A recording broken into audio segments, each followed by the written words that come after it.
Okay.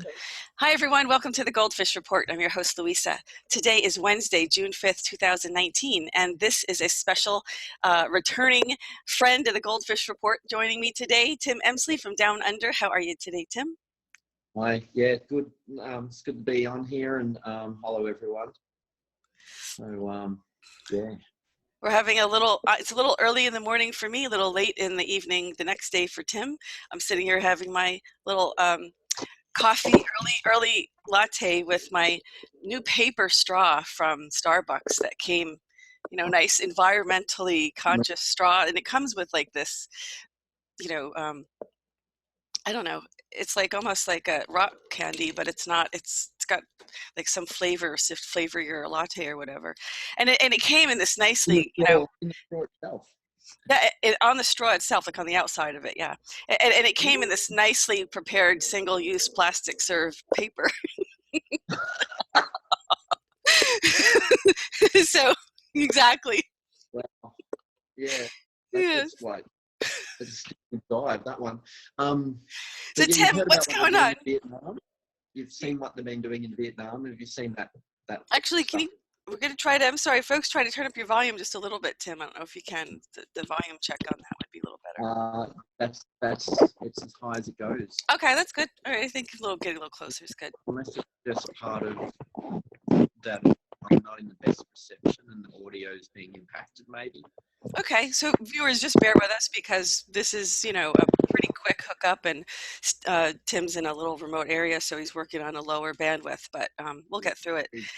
What's going on in Vietnam that you want to tell us about? Like Troy just showed me, so Vietnam apparently has made a move back to getting localized that some natural, I can't remember, some sort of grass that's hollow, and they're just cutting it. And so they come in bundles, and so you're using a straw that's completely made of a natural hollow grass tube. And so they're completely biodegradable, just like a banana leaf. Because, like some countries use banana leaves to wrap stuff instead of glad wrap or plastic. Yeah, I saw that. You know what? I have a feeling I saw that on your Facebook post. That probably came into my news, Yeah, my news feed. I saw that. That's right. Now yeah, that's a great idea, right? it's a great idea. I think when we go into mass production and corporations and so on, that there seems to always be the issue of there's the danger of having something wrong, whereas something like this can't be. You couldn't get these natural ones and probably send them overseas. They'd freeze. It wouldn't work. So Right. it's enforcing local. Again, it's good for the local localization of produce, which they say maybe that's the direction that we need to go back into, instead of just centralized corporations, as part of that globalist thing. Well, Tim, I think that's what we're going to probably focus a lot about today. Is really we're at the point where there's a lot of changes going on this planet. There's a lot of people who are here to change this planet. And I love that idea of those straws. I've seen, you probably saw it as well. I probably got it from your news feed as well. Was this coffee cup or teacup that is made with, it's biodegradable, 100% biodegradable, and it has seeds in it to plant trees. I'm sure you've seen that, right, on Facebook. Yeah.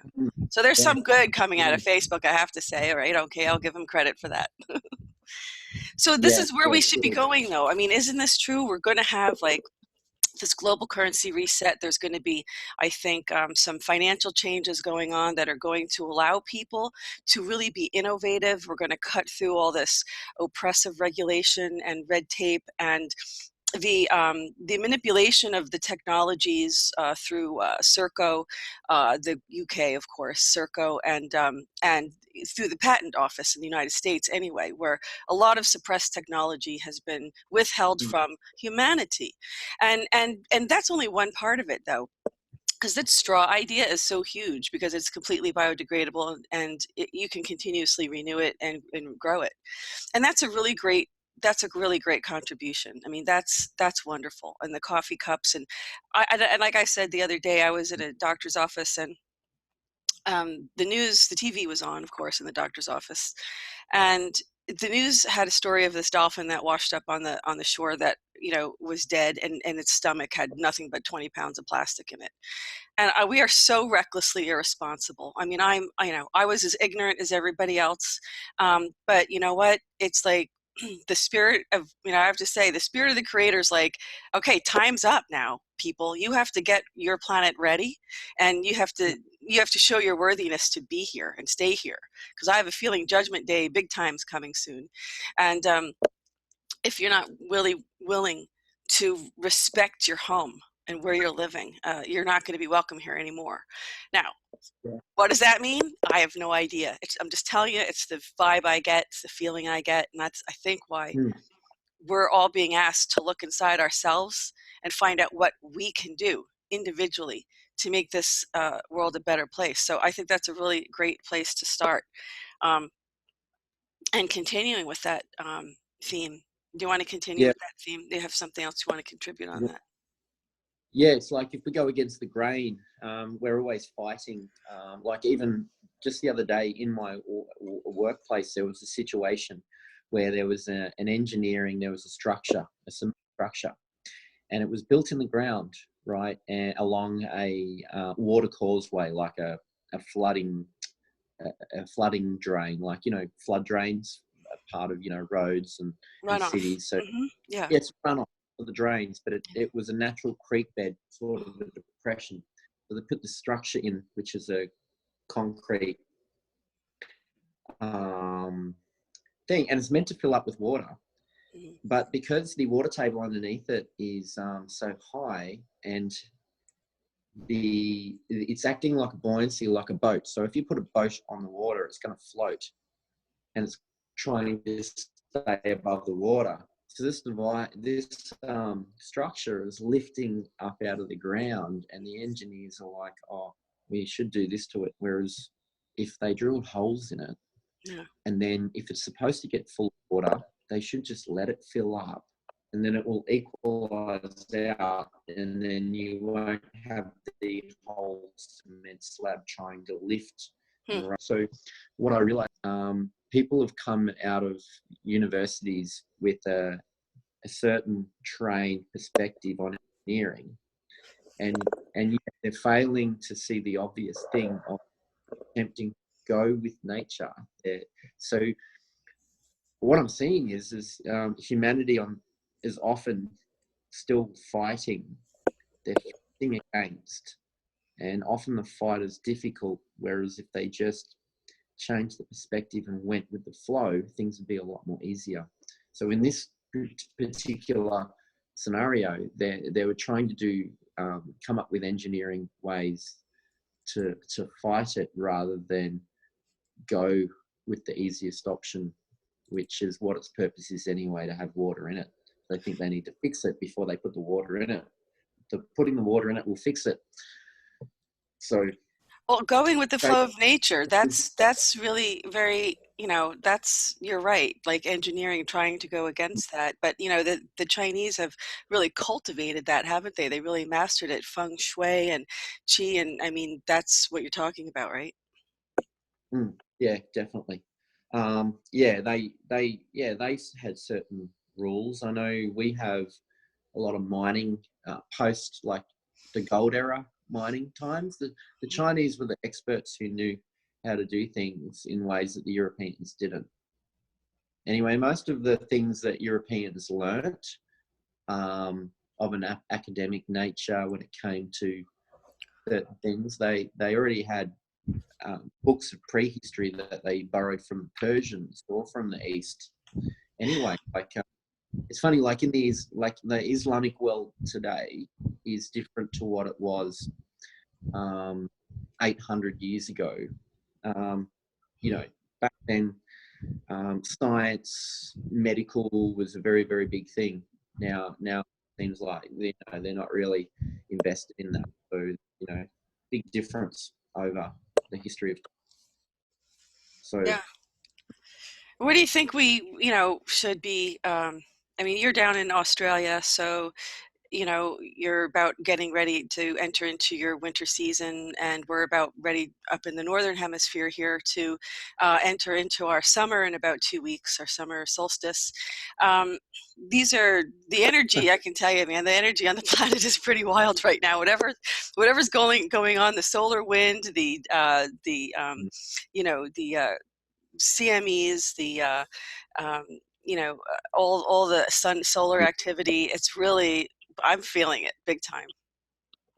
Yeah, there's almost like a daunting, menacing feeling as well as excitement. It's all mixed together. It's that I have an awareness that there's a potential to be in harm's way when it comes to natural disasters. I could really feel that, there's a real danger to natural disasters at the moment, more than normal. And it's evident in the information that's showing, like, you guys had 500 tornadoes in a 4-week period and 200 in a 2-week or something. Yeah. What's happening is the Earth is expanding. I mean, from what I can't, look, I'm not a geologist, but from the reports that I see, you follow independent scientists like Dutch Sense, and who's a wonderful guy. He does earthquake prediction forecasting, and I'm telling you, the guy is amazing, and he's had a lot of heat because they don't want people knowing these things are predictable. This is the problem, right? We have to get rid of that kind of thing because people are waking up. They're getting, our mental faculties are amplifying. We're all kind of waking up. Our consciousness is expanding. We're seeing things, for what they really are. We're seeing through all the deception, the lies, and I think that reflects in. Steve was on the other day, my other co-host. We're hoping that he'll join us at some point, but I'm not so sure. He's a little bit busy working today, but he said, what's happening with this. These protests, every weekend, what is it, the 24th weekend now in a row or something like that in France for the yellow vest protests, right? People realize that the governments are not for the people anymore. They really get it. And people do have to start realizing that if the governments aren't for you, then you have a responsibility to do something about it. And what are you going to do? And who is going to take that place? And you know what? I have to tell you, I posted a video yesterday on my news page, on the GoldFish Report news page, showing this immense rally in the UK for President Trump. I mean, they were literally calling for President Trump. We want Trump. They really love him. And, he's the right man for the job. He's not, a politician. And that's why he's having an effect. He doesn't play politics. They can't buy him. They can't manipulate him. They've got nothing on him. There is nothing in this Russian collusion. These people are coming down. Yeah. This week, this FISA, that's why it's all happening, the dark is being exposed to the light. So everything in the dark's coming out into the light. So this is the transformation of humanity. Yeah. You've seen what's been happening with those evangelical preachers. That's suddenly emerging, and you're thinking, we've known. I've seen this for 20 years and gone. They're seductive on this, and basically, and they'll say, "But hang on, God wants me to be rich." But and all of you can be rich too, because if you really got it, God you to be rich, I'm rich. God loves me. God loves you too. But the thing is, it's still exploitation of the masses. It's still slavery. Where if everyone's, what is it?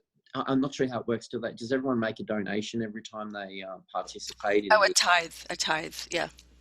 Tithe. Yeah, and so all that goes into that, doesn't it? I mean, yep. And also having the position, I think there's a clause in taxation where if you're a missionary, then you're for religious purposes, or a spiritual missionary for certain, then you're exempt from certain taxes. So as far as business, you set up a business structure where you are in the position of missionary, and then you avoid tax, and then you can make a killing. Yep. So That's what they're doing. you know, if and as individuals, self-fulfilling individuals, they're creating their wealth, and they're up there preaching about how, well, look at me, I'm an example of God's wealth.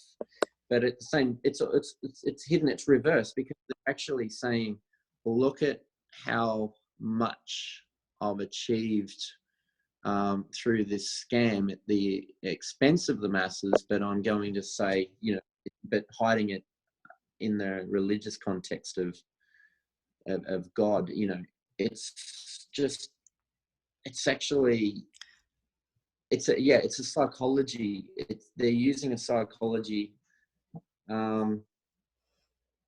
It's just, again, it comes back to, it just comes back to consciousness. And the story that the whole old system, so they're operating in an old system, whereas if it was in the the new emerging system of equality amongst everyone, then it wouldn't be apparent, there wouldn't be that apparent money funneling into one person's bank account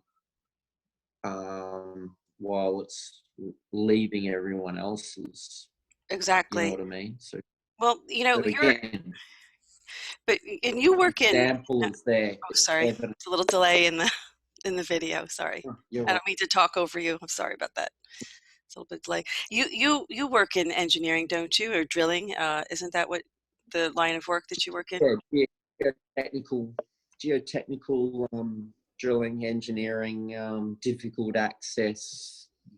We do tunnels, infrastructure, bridges, cuttings, dams, hydroelectric related things, a lot of helicopter work, like meshing, might be some abseiling, rock climbing involved, and securing things like if they think there's going to be an avalanche, or what do you call it, a slide, a hill slide, landslide, yeah, landslide, and they've cut the road through, and there's been consequences from having the road there, and then the water running underneath the rock when it rains too heavy, and then the whole hill slides. So we might even put these holes in sideways, and then put some pipe in there that have got slots all through them, so that the water drains into the pipes and then comes out and runs down a drain. So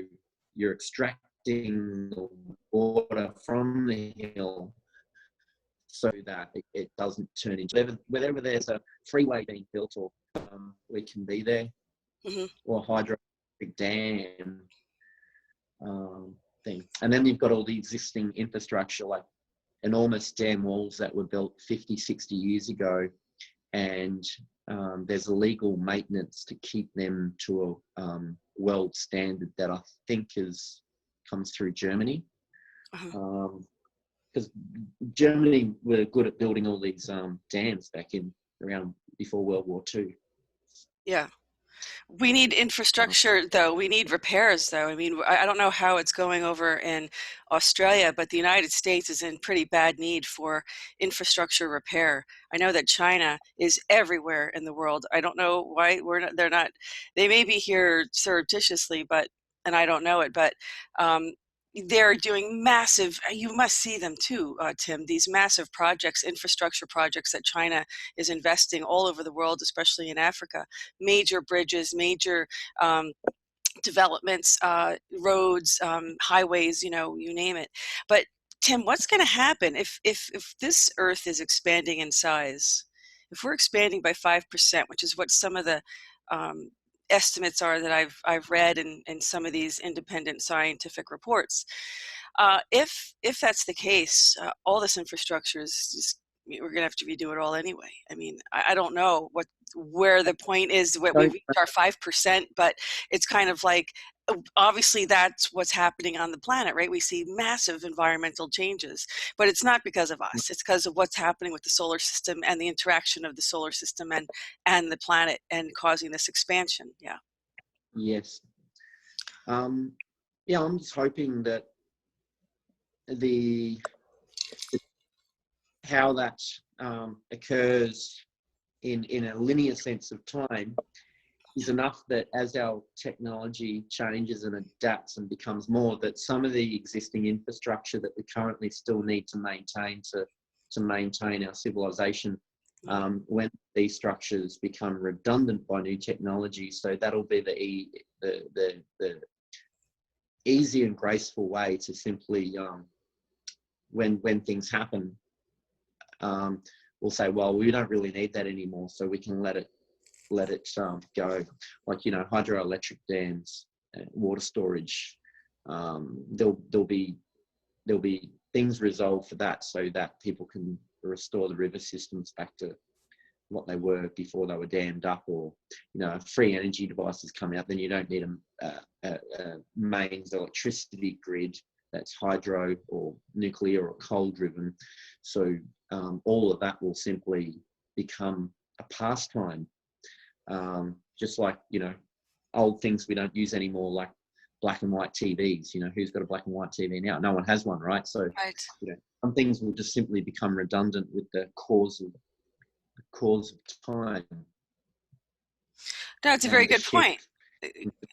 And you're saying still this is the theme of going with the flow of nature. I mean, if we're taking energy from the radiant source around us in the atmosphere, what do we need to be using the earth as, you know, which is a changing substrate here, you know? Why do we need to endanger the engineering of that? But look, we have buildings we live in here, so this is the, you know, okay, it's one thing about a dam. Okay, we could replace a dam with some other things, but we need, you know, places to live. What about, how's that going to change? What do you see? What do you think? Yeah. I've tried to sit down and think of all these different things and get my head around it, and thinking something that was going to be a huge issue, I came up with ways of thinking how these might be resolved. Like, for instance, this is theoretical. At the moment, we have a car that has that, you know, sits on the ground. It needs roads, freeways, so things need to be built. But in the time where it becomes redundant for the need to have land vehicles such, and we can travel through the air, you know, a bit like the Jetsons, then if the freeways become redundant and then they decide they want to restore it back to its former glory in nature, by then we'll have machines that don't need to be operated by human beings. They'll be sort of automated, and they can recycle the products of, say, stripping up the road, and they'll be programmed to restore it. So, you know, they'll do all the work, and then those materials might be found to be applicable somewhere else to be recycled. I don't know. I'm just thinking of all the different things that could happen, you know, because we don't know. Like, you jump in a time machine now and go 3,000 years in the future. What are you going to see? You know, and the people there might have computers where they can look back and see what we were doing, you know, a bit like we look at old black and white from the late 1800s, you know, like Charlie Chaplin style stuff, and go, wow, that was an interesting time. And they'll do that with us. But and then again, you know, they'll be so far removed from who we are and what we are now. It'll be like a completely different world in reality. So it's hard. It's hard to relate concepts of far future and with this here and now. It just seems totally seems really unconnected. But this is the time, though, Tim. I think this is the time we need to bridge that gap, because, look, I've been waiting for Mr. Spacely. Well, we all have. I've been waiting for those little cars my whole life, since I started watching Jetsons when I was little. Come on. I mean, you know, we have Mr. Spacely. We have the iPad. Look at that, right? We can call each other, see each other, just do it. Yeah. I mean, beam right up. We've got the robotic house helpmates, and you know, what else do we have? I mean, we're just waiting for that little space car. Absolutely, you're right. And that's, again, another theme of going with the flow of nature instead of going against it. I don't know what's going to happen with all these huge, you know, sky rises and apartment buildings. And I don't know. I just think, like you Yeah, said, I a lot of wonder. old infrastructure that's. Yeah. Right now, it's quite normal for us to think of having a personal vehicle, a personal transportation device that we park in our own garage. It's ours. We buy that, we pay it off, whatever, you know, and then it's. But is that something that will be phased out by technologies that they can provide? You know, they around in flying vehicles of such, and they'll be so fast and common that you can simply call one up. It'd be just as quick to call one of these things, come to where you are as a form of public transport as it is to walk outside to your own garage and start your own car. So in that theoretical concept, does that then make it redundant, the idea of having personal transportation vehicles that in our time we know is the norm? That, you know, and will they look back and say, oh, back then everyone had their own, you know, mechanical vehicle that they got in and they drove around the roads on? Really? Wow. Why did they have their own cars? I don't understand. Well, You it's know, true. It's true. I mean, look, you know, not that long ago, we were riding around in covered wagons, right? I mean, it really, in the scope of our history on this planet, it was a blink of an eye. We were only merely just riding around on horses and, you know, and covered wagons. So I'm sure then it would have been hard for people to imagine the technology, you know, an iPad. I mean, you know what I mean? Like, I get it. And it had to happen slowly over time for society. yeah. So I'm wondering if the rise in development of technology mitigates the less need for the personified technology, and then we move into a state of consciousness where we are more community orientated. So all these devices become more community orientated than for the individual, just by natural mitigation of the technology itself, because it becomes no longer a necessity to be personified with it, because it is so available that it becomes community orientated. So instead of, like, at the moment, we've got public transport systems like trams, trains, and so on.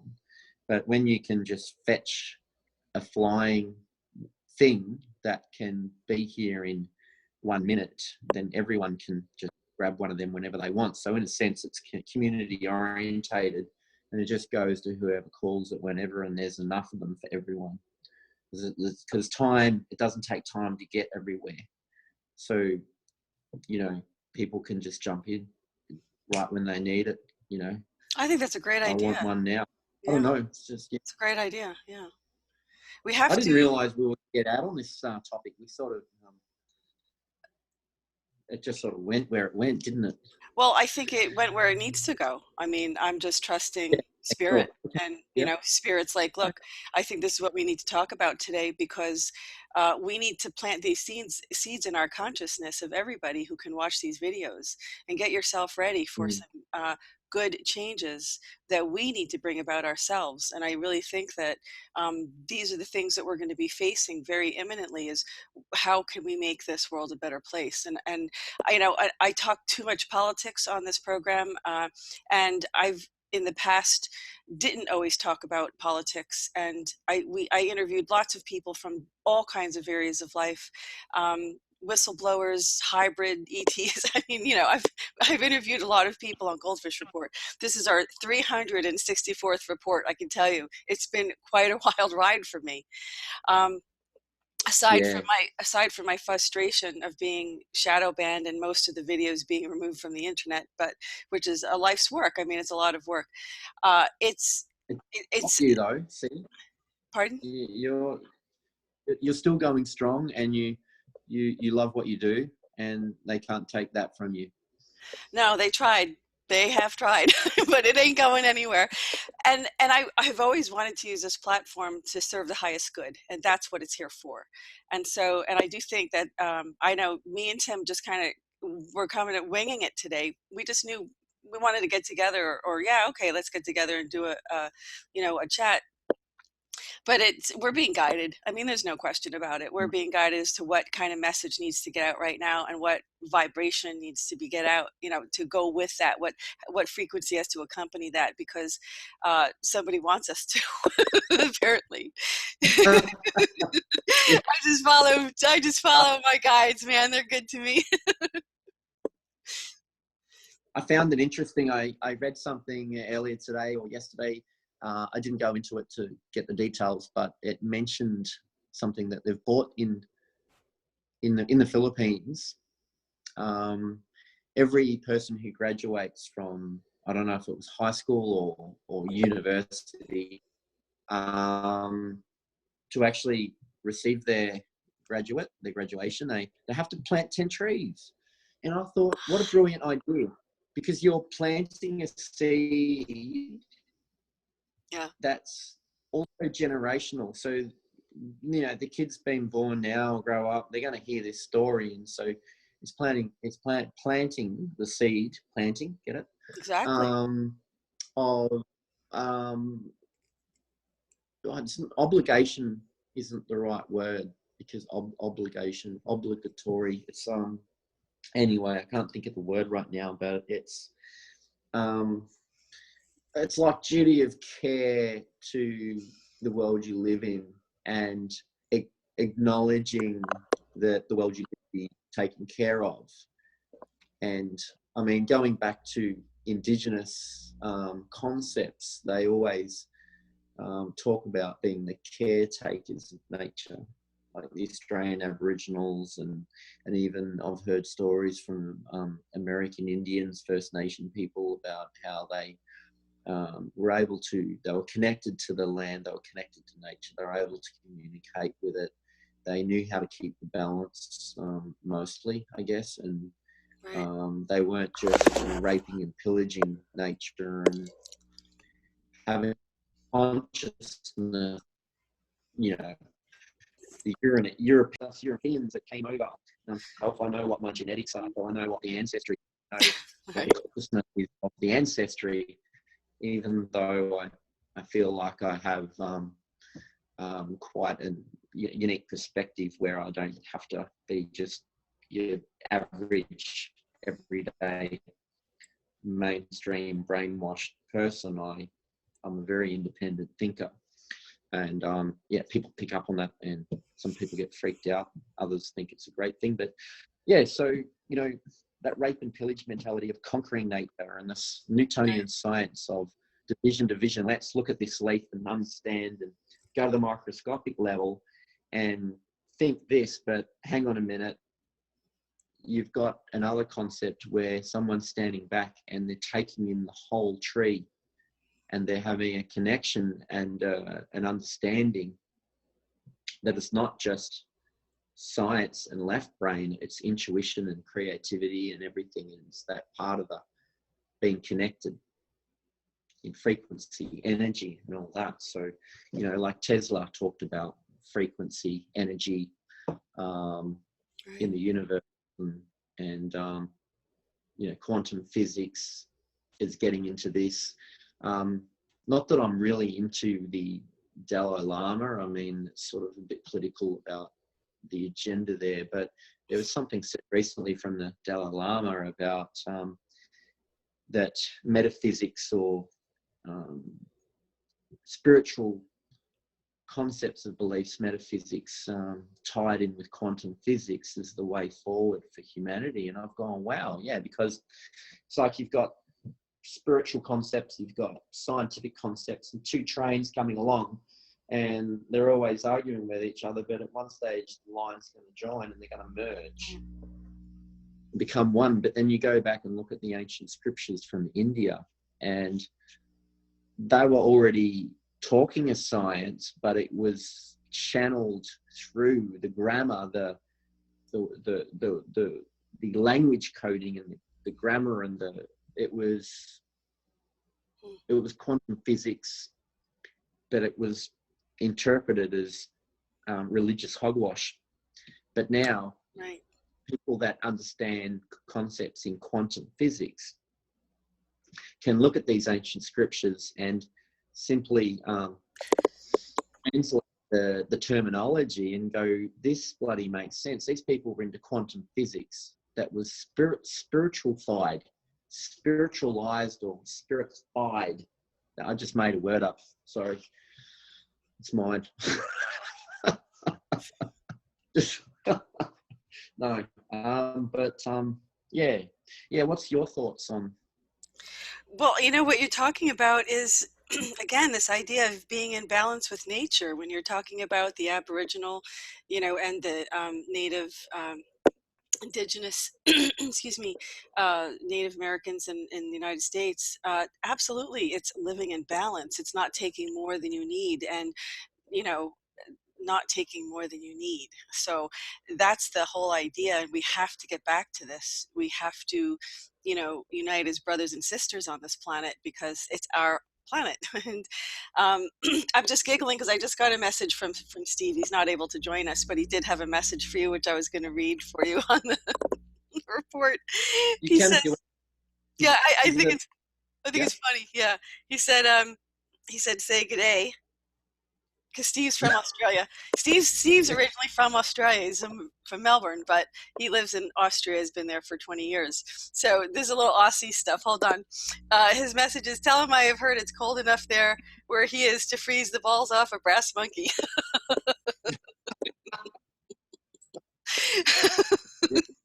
And we don't have monkeys here, by the way, really. But, Well, he said good day. So look, it's just Aussie stuff. Okay, so, okay. I'm watching this later. Yeah, I'll watch it later. I was really looking forward to catching up with him. Yeah, we will soon. I mean, we will soon. I love his voice and persona and the way he talks. Yeah. The way he talks and his voice box, and yeah, he's just got a very profound. Can't think of the word. His deliverance. Yeah. He's smooth. He's smooth. Yeah. Smooth. I don't know. Smooth operator. Yeah. He's a smooth operator. Sorry. Shouldn't be cracking up. So, you kind of lost my composure. Okay. But no, this is what we're talking about. We are talking about, you know, Steve, I'm sorry, I just called you Steve. Tim, we're going to, I think, call this Planting Seeds of Change, this report, because I think that's what we need to be talking about today. I think it's in the consciousness. We've got to get this out there in the collective consciousness of, you know, taking that personal responsibility, each one of us, what we can do, because it is our responsibility. There's no saying, so let somebody else do it. I mean, isn't that right? I mean, what about this taking responsibility aspect of it? It's perfect. And to think of it from, if you think of what corporations, private corporations especially, just to touch on how that connects into it, the energy of them is driven by finance at the expense of nature. So it's get. I don't care what happens. Get. Keep. That's it. You know, it's not about. So it's just using and abusing the environment, the world, the planet, and people are an object of extraction. They're just an object to get from. See what I'm saying here? So, you know, we all know this, but sometimes we just sort of forget. But if you start using these words, you know, people start to see again where they're coming from, what the energy is, and why it's done what it's done and hasn't been what, you know, it hasn't worked for the planet, because it's all about greed and get.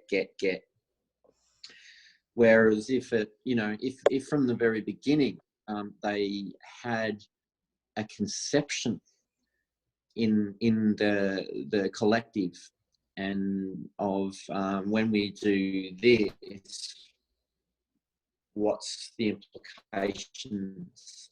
They don't care about that. When it comes to money, like, well, there's a lot of money to be made here, so bugger all the other things. Let's not even go there. Let's just grab the money. And unfortunately, treating the planet like a piece of trash, a piece of shit, is it's like a cat that poos in its own bed, basically. Like, to put it bluntly, it's like It actually is. Yeah. An animal that, what do they say? It's called shitting in your own nest, to use a term. Yeah, we're shitting in our own nest. And when I say we, so we the people need to stand up and take responsibility to stop these corporations from doing what they're doing and so on. And like looking at what Trump's doing, so Trump's seen how the private entities are doing this and this and this, and he's changing it and pulling it back and putting it into a I don't know, I guess it's a governmental structure that is meant to be supporting the people, not taking from the people and treating the people as fodder, as slaves, as cattle to extract from, which is exactly what's been going on, So, it's like we're on a prison planet, but give everyone The Simpsons on TV every night and alcohol down at the, local waterhole bar or whatever. And, right. Fancy cars to get around in, and, a nice big car park at Walmart or Kmart or Donald's, and for them to go get their groceries, and everyone's a happy slave. Yay, we're all happy. Yep. And there's nothing more. But you're right. People have to make that association. I mean, if we all had to grow our own food, I think we'd have a very different world. If we each individually had to have the responsibility of growing our own food, we would definitely be living in a different world, I think. And the fact that we grew their own food. I'm talking, they're probably deceased now, but I remember when I was a kid, there was a lot of older, they were like Greeks, Italians, and even my grandfather, he had veggies growing in the garden. Yeah. And there was something different about them. It should be part of the educational curriculum to, learn to grow veggies as well as having class. And then over time, you can go and see how they're going. I think it's vital. People in the city, like say in New York, a little kid, and say, "What's chicken?" Oh yeah, Mum gets it. It comes in this foam tray with a bit of plastic on it, and she cooks it. Yeah, but how many there are? I've heard there's people out there that don't actually know that the white chicken meat is from those chicken rooster things that walk around eating seeds. There's some people are so separated. They're two things. They know both, but they don't realize they're the same thing. You know what I'm saying? Exactly. No, I think you're right. Those people who grew up on farms, who had a little garden, and your family relied on that food to eat your fruits and vegetables. I mean, I will never forget my grandmother's garden. And, my grandmother was living in the South. And when you're in the South, a garden in the South is not like a garden in New Jersey. A garden in the South is like humongous, and you can get lost in it. And I mean, corn and beans, and they'd can the food and they'd store it and they'd have it all winter. I mean, these people knew how to live off the land. And they had a very different, they were frugal. They had a very different respect for the planet, for sure. They weren't litter bugs. But we have, and I'm not saying it's entirely our fault. We had to go where the work was. We had to go where we could support our families. We couldn't all, stay on farms.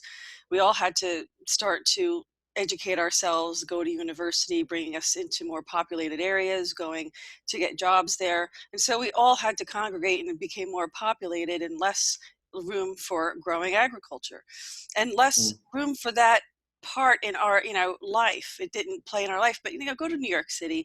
People are trying. People have that. There's people who do have that need. A lot of people have like window terraces or garden terraces of their apartment buildings, and they're trying to grow stuff, herbs, whatever. People have, there are a lot of people who have that desire to really want, to Beekeeper. grow. Good. Go ahead.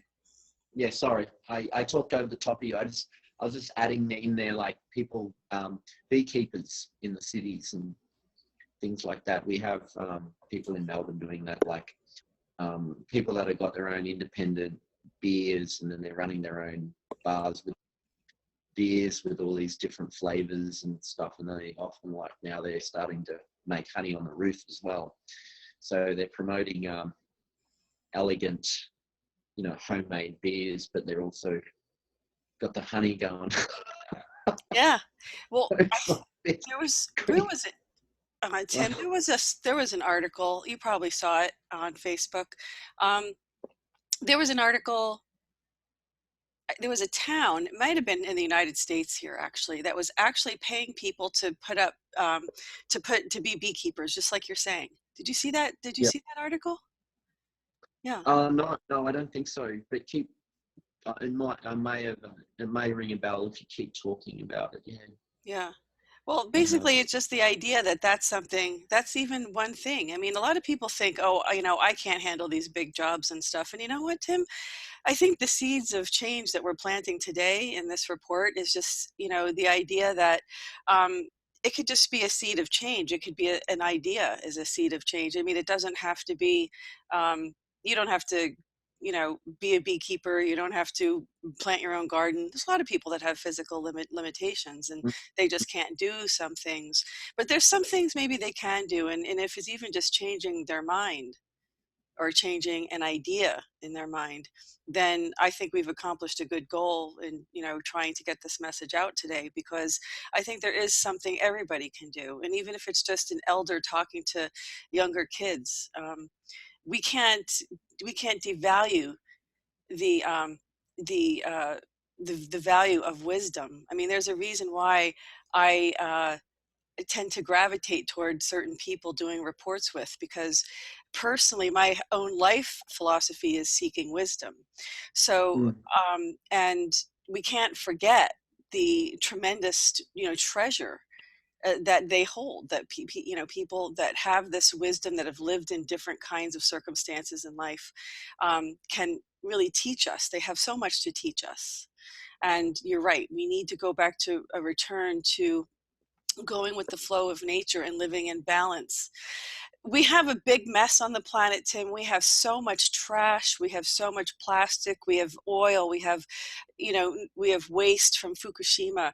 We have to do some major bioremediation projects on Yeah, the planet. What do you um, think about that? it's funny when you said there's so much trash on the planet. Like going back 2 years, if I heard you say that, I would feel overwhelmed and like there's no solution and it's a lost cause. But just then, when you said that, I get fired up with passion. And it's like, where did that come from and what's that about? And so I'm speculating here. I believe that solutions are coming. There's already, bacteria that someone found bacteria or something that eats plastic, but there will be ways to clean it up. And I think it will be very lucrative as well to be able to do that, because there will be applications for it in some way.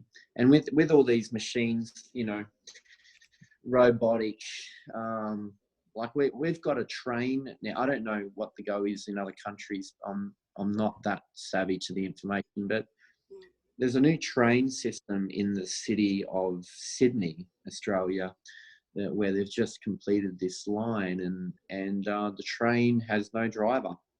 It's fully automated and running now. And so stuff like that is here.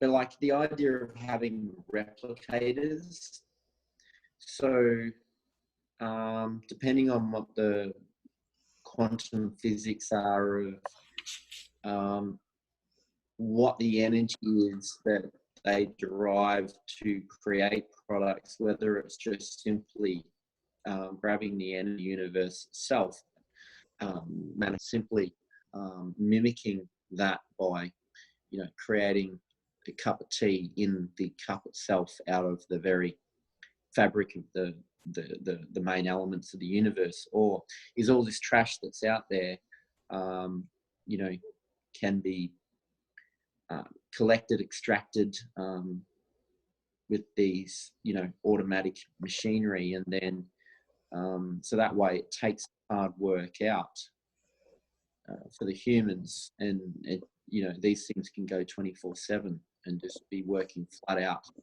and replicating these machines, and so they're all out there doing the job of cleaning up the mess. So we have these minds, these scientific minds that can come up with these robotic machines that clean up the mess we made, and that way, you know, it took a long time to do it, and I think we can clean it up very, very quickly. And there will also be, I think, a lot of pleasure in that. There's a lot of excitement about doing a big cleanup. Do you find it's a very exciting thing, to the idea of, like, if it became a priority at the, you know, governmental levels of all jurisdictions on the planet, where they all agreed to take on this enormous feat of cleaning the planet up, like a huge spring clean, and you know, everyone getting very excited like it, like, I don't know, like patriotic North Koreans. Yeah, you look this again. We're talking about a balance here. I mean, if you have, yeah, I don't know. exactly. Look, if you have, look at, so look, I mean, there's a lot to learn from China, okay? Even though they're communist run, the idea, and I'm not communist by any means, but there's some things, communism does take into account the whole, not simply just the survival of the power, but also the whole, which, you know, sadly, the United States tends to get too blindsided by profit. And the problem with that, I always said, you know, we should have capitalism with a conscience. That's what it's supposed to be called. You know, there can't be profits at any cost, which is how they've been doing it, including the cost of our lives and our quality of life. So this, I agree with you. There has to be these changes, but there has to be, you know, you see how the countries try to come together and put these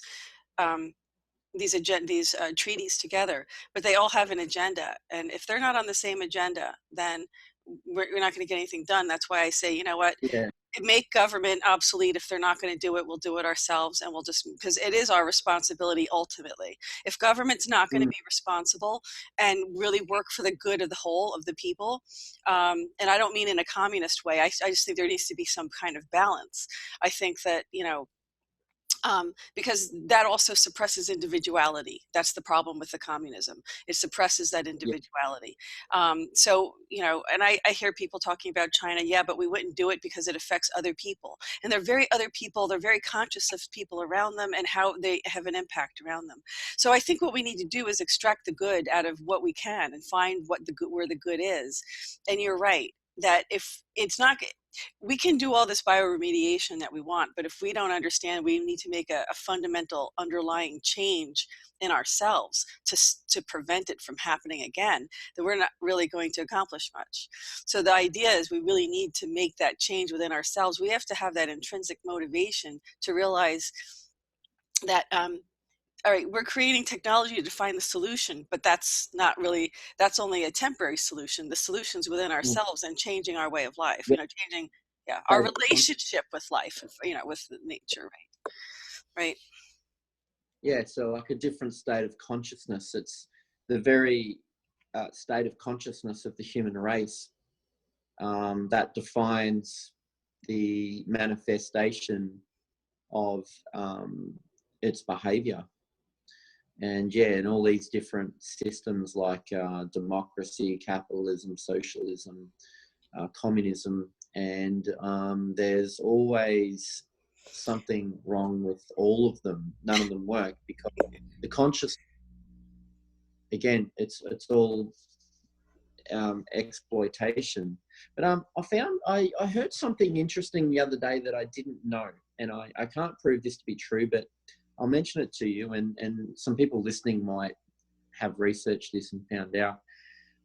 You know, we hear stories about how in the past, like even pre-World War II, people's quality of life as far as their rights in society were often better than they were now. So these stories are coming out, like everyone's heard about Gaddafi's Libya, and people got half their car paid for. If you had so many kids, then you paid less on your house, and so on. And so it was free education, free medical, everything. And then things went really bad. Now it's just chaos, and they're selling black slaves there. But Right. so systems that work for the benefit of the public, of the common people, but then down the road where it's somehow corrupted, and then more is being taken from us. Like, for example, this story I heard was that just around the time of World War II, or just before or during, the German population, for better or worse, apparently the taxes that they paid also gave every citizen a free holiday every year on cruise ships. Have you heard that? So No, I'm not they had a surprised. system where everyone got it. Doesn't matter whether you were a doctor, a lawyer, or the lowest paid person in that society. Every citizen was entitled, from their taxes, the government gave back to them by allowing every person to go on a cruise ship once a year. And apparently the UK and the US stopped these passenger ships coming into their ports because they were afraid of what the American and the English people would do if they found out that they had a better system going than they did. And I thought, wow, is that true? Like, is that Wow. really a story? Things like that. I mean, what government now gives you taxes where your taxes get given back to you in things like that? You would think it was crazy. And if people said, why can't we have that?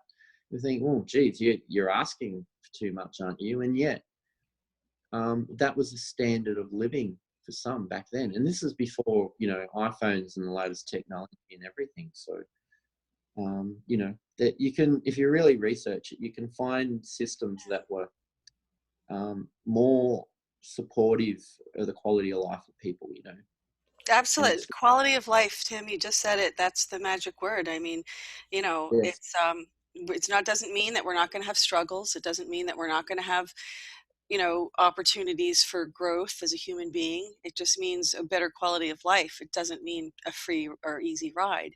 It just means it helps us weather those storms a little bit easier by reducing the discord and stress, the dissonance we have in our life, so we can have, because what you don't want to do is ever remove the motivation for people to want to invest in themselves and really be who they are, be the best version of themselves. You're not going to be the best version of yourself sitting on the couch watching television, eating, Frito-Lays. That's really not, that's not the idea. We have to learn to be the best version of ourselves, because we're intrinsically motivated to want to do that. Do you know what I mean? Because that's kind of why we're here. It's like for us to explore ourselves, for us to explore our potential as each human being. without fear, without limitation. But we have to overcome all that, you know, Tim. We have to overcome all this programming, all this fear that we've been programmed with all these years now, you know, and it's going to be tough. This is a monumental challenge for humanity, and I think it's really a huge opportunity for us to grow if we can embrace it in a really healthful way. It shouldn't have to be stressful, but trying to find a healthful way. Wouldn't you agree? Yeah.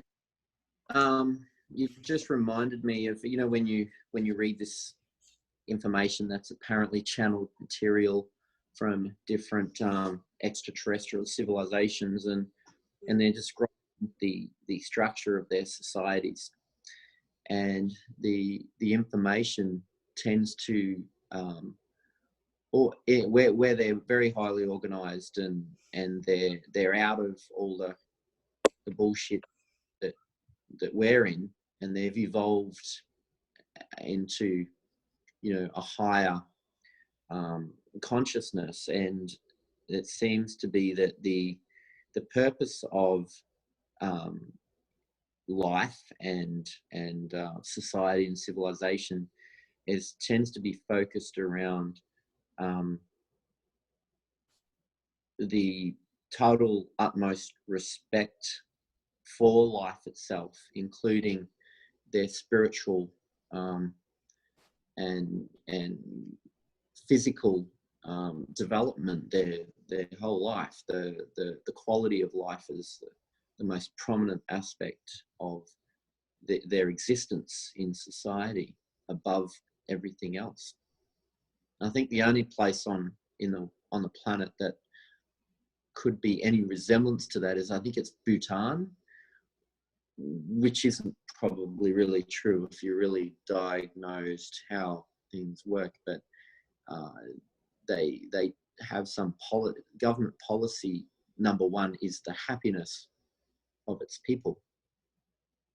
Yeah, see, And that's part of their list, you know. So, but isn't that so common sense, though? I mean, the measurement of a society is the happiness of their people. I mean, the measurement of the success and the health of a society is the happiness of their people. That says it right there. yeah. And you have some farmers that want their cows to be happy, and then there's others that don't care and just want what they want from them. Just so, yeah. But there is a movement. I've noticed that with farming. There's a lot of movement towards better farming that has better equality, where they're actually, you know, showing responsibility to looking after and doing things a better way, even though you could still argue that they need to be there at all, you know, because you could debate between vegetarians, vegans, and meat lovers and everyone else, who, you know, all the different groups. But yeah. Well, shamefully, you know, I mean, I'm not saying I'm perfect. I can't grow anything. I really can't. Unless it's someone already starts it for me, I'm really bad. Look, I'm from, you know, look, I mean, my father's family came over from Italy, and they had gardens, they had farms, you know, they knew how to farm, they knew how to grow things. They didn't teach me, but and that's really bad, because I mean, look, I'm in the suburb, I'm close to New York City. Come on, I don't know how to grow anything. Are you kidding me? I'd be starving to death.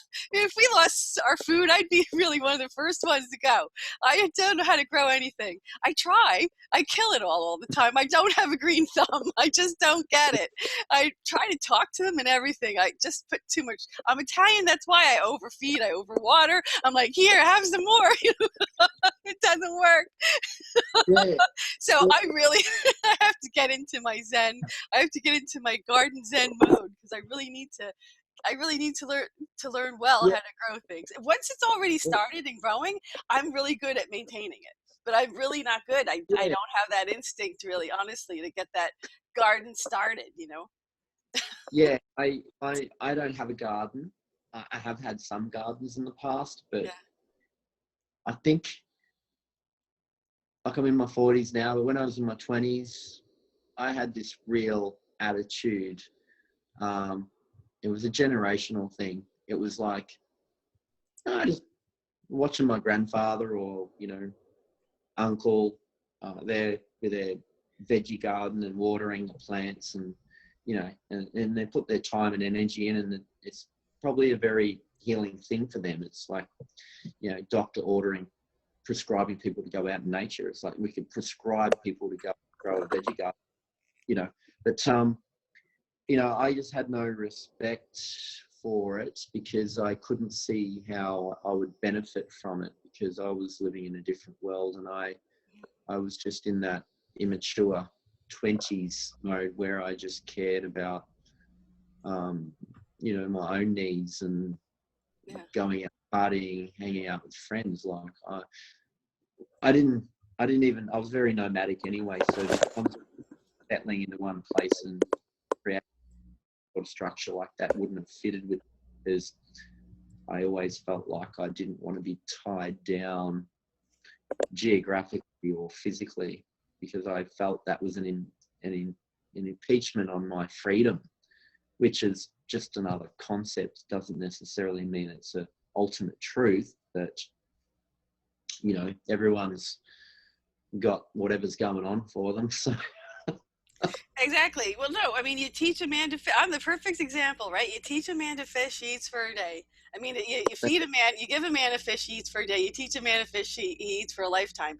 So this is the perfect example. I need to learn, or teach a man to fish or garden. That's really a good message today, because I mean, if you really, that's something you can do. If you're an elder and you want to contribute somehow, you can teach somebody how to garden, because then they can feed themselves. Like this is what I need. I didn't want my family. I had my family in the South also. What a culture clash, huh? A Southern belle and an Italian from Italy. So that was my mother and father. But it was interesting because they had very similar kinds of backgrounds. I mean, not backgrounds, but their family values. They did live off the land. They were workers, things like that. But they didn't teach me, though. That was their fault. And that's the problem, is that you can't have it handed to you and then you don't know how to do it for yourself. So it would have been nice if they had me in that garden working with them and teaching me how to do that when I was young and impressionable. But there were snakes in the garden and things like that. And you knew I wasn't going to go anywhere near that. So it could have been part of the problem. Down in the big hill, Tennessee mountains. That's where my mother's family's from.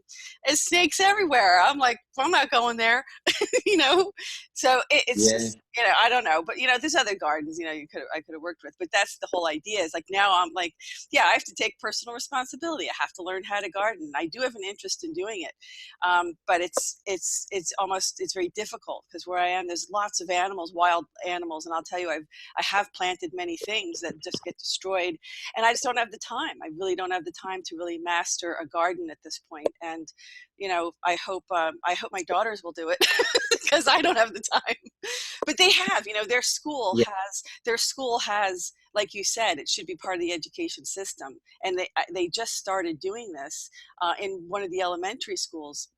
And it's because the now chief of police in the town I live in, his wife owns a flower shop. She's a florist or horticulturist, and she got involved in doing this, and I bless her heart. And her name's Nancy, and that's all I'm going to say. But I bless her heart, because that investment she made in these kids. No, not Pelosi. Good grief. Tim had to throw that in there. A little comic relief, right?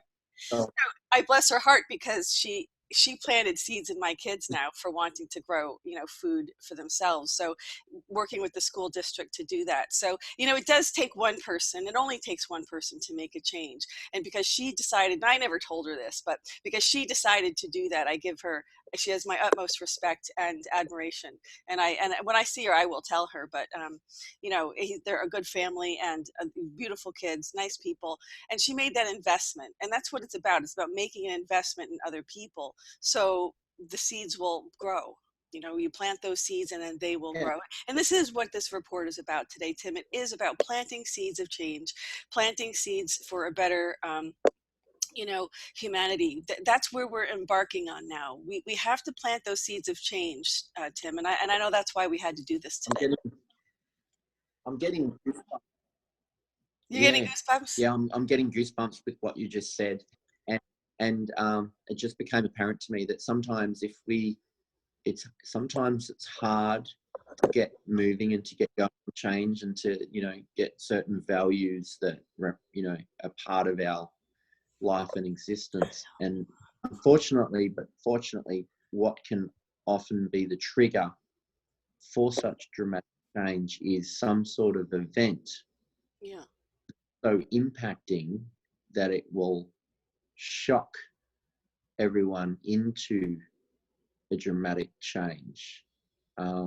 And, you know, sometimes that feels a bit scary to think that, you know, what sort of event would have to happen that would shock people into making these changes. So hopefully they would be a positively impacting event and not a negative one. But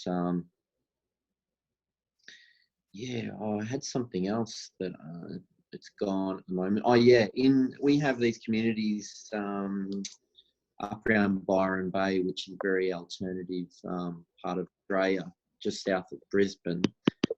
Everyone's heard of Byron Bay, and it's a very alternative community. And they have in the area, I've been there and seen them, they have a lot of community gardens. So it's run by volunteers, and people just go and plant things. And anyone, I mean, you could get on a plane and fly over tomorrow and drive up and then pull over and then walk 10 meters off the road and grab yourself an eggplant and, you know, some herbs and a tomato, and, you know, it's all there growing. And there's a sign that says community herb garden. There's no fence, it's not blocked up.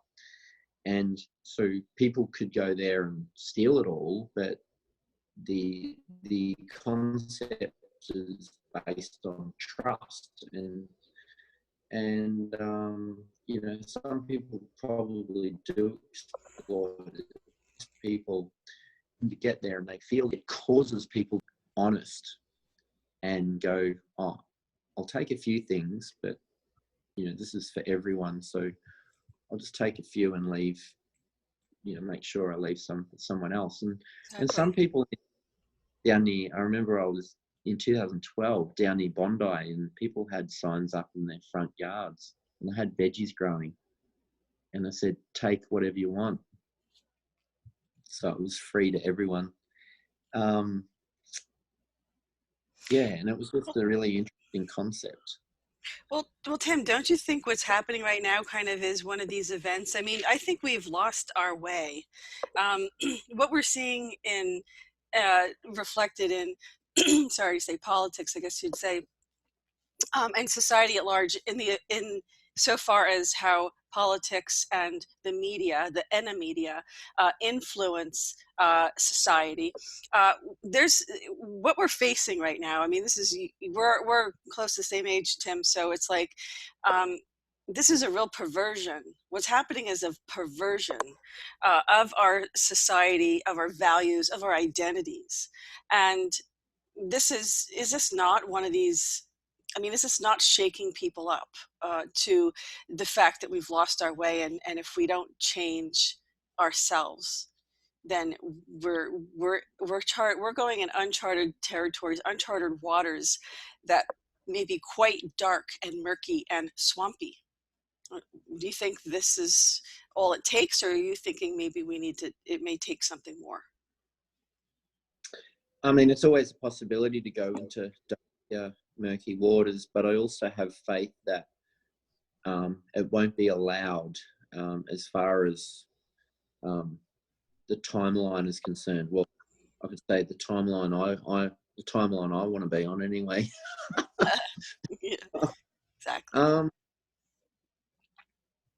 You know, if it needs to have intervention and mentoring, so be it. But, you know, I think it's definitely coming to crunch time, and we're in that time now where, you know, change is imminent. It's actually is happening, but, you know, we've got a media that makes it look like everything is still the same old, and some of the things in society are the same old. But I think we're coming to a time where it's going to be very apparent that a great transition and shift is occurring, and is going to exponentially increase in, and it will be very seen. Like at the moment, it doesn't seem to be seen, but it will be. Yeah, and I think that's going to be our challenge moving forward if we're going to you know, survive as a species on this planet. It's going to be survival of the fittest, and that fittest isn't necessarily physically. It's going to be how well we're going to be able to adapt to each other, not just our environment, but to each other and helping each other. Tim, this has been a really great and I think a very inspiring conversation we've had today, and I really do hope that it does inspire our viewers. I hope that people who view this share this far and wide and start planting the seeds, because Tim and I were guided today to do this. We didn't know that, but we know it now. I believe you do, right, Tim? I mean, clearly. Yeah. Yeah, I think we needed to get this message out, and We go ahead. sort of know what to talk about. So yeah, we didn't know what we were going to talk about, and exactly, we sort of had an idea, and it just went where it went. So that was interesting. Yeah, they guided. Yeah, we're being guided, and I think we're very connected to to this collective consciousness, to this energy, to whatever we're supposed to be doing here, and I think that's what we're trying to do, and I like having these kinds of conversations, because it does get me out of the politics. And I do like that. I really don't like politics that much. You'd think, you'd be surprised, huh? I like to create a better world, and if that pushes me into politics and reporting, then that's where I need to be. But it doesn't mean that I enjoy it, because I can't be Sean Hannity and talk about this ad nauseum. He can do it. I can't. I can talk about it. I'm like, I'm going to talk about it a couple times, and that's going to be it for me. But these guys on these mainstream networks, and I give him credit because he can do it, and he does it very well. But sadly they have to spin this, because that's the nature of the news network, is you have to always have the ideas fresh, because you never know when people are tuning in, and when you're on all the time, you have to repeat, the news. So that's their goal, and I give him a lot of credit. And he's here doing what he's got to do as well, just like President Trump is. And I really hope that we're ending this indentured servitude, the United States ending our indentured servitude to the Queen, and restoring our real republic, restoring Yeah. the true republic, because as it was intended to be, the United States was intended to be the light of the world, to lead everybody. And clearly we had problems accomplishing that. We were infiltrated, and we were almost completely destroyed. And once we recognize that, once this week, Tim, is going to be major, this FISA, all this, when that IG report comes out, people just take cover. I'm telling you right now, there's going to be people who are not going to be happy. They're being exposed for their crimes. But this is the time where dark comes to light. And that's why we're having this conversation, because it's not just their responsibility to be brought to justice. It's our responsibility to make sure it never happens again. Isn't that right? Yeah. Oh, well said. Everything you just said is so well said. Like, they're saying, it is all about to go down. And I think it's very interesting that Melania Trump is also dressing in dress codes very similar to Lady Diana, as if to send a signal. It's oh, there it goes again, the goosebumps. Right. It's definitely a bit of white hat coding, or whatever you want to call it, going on there. Sending him, for sure. Like, it's, oh yeah. So this is really, really big. Well, Diana was known as the people's princess. And so what President Trump has always said was he wants to bring the power back to the people. So how beautiful and gracious and graceful our First Lady, I have to say, has been in representing that, which represents the people, and her paying homage to Princess Diana was doing that. I absolutely agree with you, and I'm really glad, and I thank you for bringing that up, because the newspapers and the magazines don't report how amazing this First Lady is and how graceful and how elegant. They don't talk about her clothing the way they normally would, and for other First Ladies. They've been extremely unfair to her, and I'm really glad that you brought that up, because indeed that's the message she's sending, for sure. So look, in closing, and I know, I don't want to take too much of our viewers' time, but I think we needed to get a message out today. I think we did, and I just want to ask you, Tim, it always seems like it goes so quickly, but is there any other messages you want to leave with our viewers today? If I find something, I think we'll end up getting stuck for another 15 minutes. So yeah. No, not at the moment. I think there's going to be some things happening shortly, and it's going to get very interested in what's unfolding, and then we're all going to want to be talking about that. So once these things start to show up, with changes, it's going to be a big talking point that's going to leapfrog us to the next thing. So I look forward to perhaps soon discussing with you again some of the things that have changed that are coming. When they do happen, it'll make sense, and we'll be wanting to discuss things as a whole. So let's see how things happen over the next 2-3 weeks. Oh, that sounds good, Tim. And I'm sorry about, there's a little bit of a low bandwidth issue there. So some of the things that you just said I'm not quite sure how well that's going to come out, but maybe you want to try to repeat what you just said. I'm sorry. I know you said that it's going to be interesting to see what unfolds in the next few weeks, and we're going to want to be talking about that. And yes, you're a friend of the GoldFish Report, Tim, and I think our viewers like that we collaborate as YouTubers, I think we have some good messages to get out for people, and I do look forward to you coming back. And of course, I do hope Steve will join us with brass monkey balls and all. So. Whatever that meant, I don't know.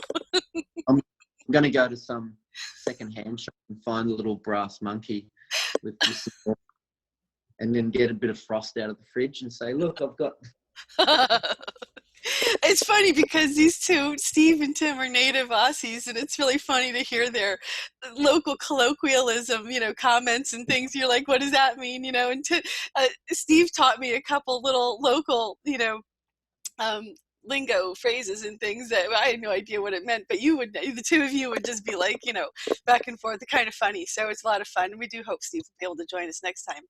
So I appreciate you joining us. I know it's getting late there for you, Tim. So thanks again. It's been really a great, wonderful, and very inspirational. I feel really good after this. Yeah.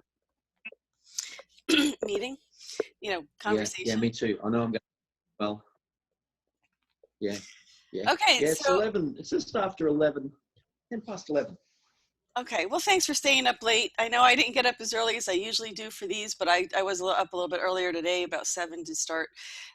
So usually when I do them, I'm up at like 5. So I appreciated the extra time to get ready. Fine. Yeah. No. Okay, my friend. Yeah. Well, thank you. Prosper. Well, thank you. Yep. And to all of our viewers, thanks for viewing. And please leave your comments in the comments section and let us know what ideas you have. Did we plant seeds for you today? What seeds do you think you might be able to plant? How do we pay it forward? How do we realize this is in our hands?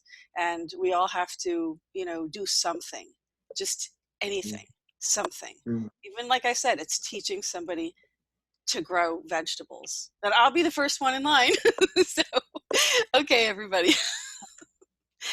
This concludes this edition. Thanks for joining us. And this concludes this edition of the GoldFish Report.